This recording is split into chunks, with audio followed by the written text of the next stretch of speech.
1 जुलाई को भारत के कानून में ऐतिहासिक बदलाव देखने को मिलेगा।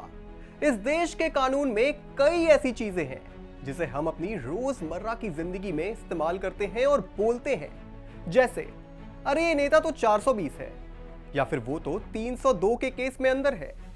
सालों से ये चीजें हमारी जिंदगी का हिस्सा रही है, लेकिन अब 1 जुलाई से मर्डर का मतलब धारा 302 नहीं बल्कि धारा 103 हो जाएगी, और धोखाधड़ी का मतलब धारा 420 नहीं बल्कि धारा 316 हो जाएगी।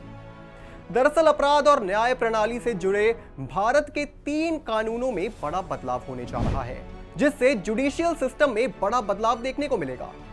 ब्रिटिश काल से चले आ रहे भारतीय दंड संहिता यानी पीनल कोड और भारतीय साक्ष्य अधिनियम यानी इंडियन एविडेंस एक्ट और भारतीय दंड प्रक्रिया संहिता यानी सीआरपीसी में बड़ा बदलाव देखने को मिलने वाला है। मगर इससे जनता क्यों खुश है, आइए समझते हैं। देश में 70 साल तक कांग्रेस ने राज किया, पर यह 70 साल देश ने उन सभी बोझ को अपने कंधे पर रखा जो अंग्रेज इस देश में छोड़कर गए थे। विश्व स्तर पर इस बात की चर्चा थी कि भारत अंग्रेज द्वारा किए गए एहसान तले दबा है। कांग्रेस सरकार ने भी भारत को अपनी पहचान दिलाने की कोशिश नहीं की।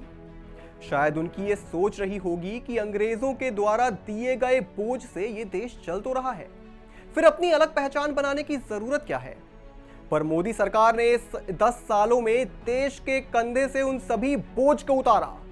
मोदी ने अपने देश की नई संसद बनाई, देश की रेल कनेक्टिविटी बढ़ाई। साथ ही बात करें नए कानून की तो खास बात यह है कि इंडियन पीनल कोड 1860 में 511 धाराएं थी, लेकिन नए कानून यानी भारतीय न्याय संहिता में सिर्फ 358 धाराएं हैं। इसके तहत राजद्रोह की धारा हटा दी गई है। लेकिन भारत की संप्रभुता, एकता और अखंडता के खिलाफ अलगाववाद या विद्रोह फैलाने की कोशिश के लिए राष्ट्रद्रोह के अंतर्गत परिभाषित किया गया है। नाबालिग से सामूहिक दुष्कर्म और मॉब लिंचिंग जैसे अपराध में मौत की सजा का प्रावधान है। कई ऐसे अपराध सामने आते रहते हैं जिसमें हत्या को दुर्घटना बनाकर गैर इरादतन हत्या का रूप दे दिया जाता है। ऐसे मामलों में पहले सिर्फ 2 साल की सजा होती थी, जिसे बढ़ाकर अब 10 साल कर दिया गया है, क्योंकि हत्या जैसे अपराध से बचने के लिए हिट एंड रन जैसे मामलों में तेजी आ रही थी। इसके अलावा कोर्ट अब अपराधी को समाज सेवा से जुड़े सजा सुना सकता है। अब देखना यह होगा कि क्या नए कानून के लागू होने पर पीड़ित को जल्द से जल्द न्याय मिलता है या नहीं। और भी तमाम बड़ी खबरों को देखने के लिए आप जुड़े रहें आयोन भारत के साथ।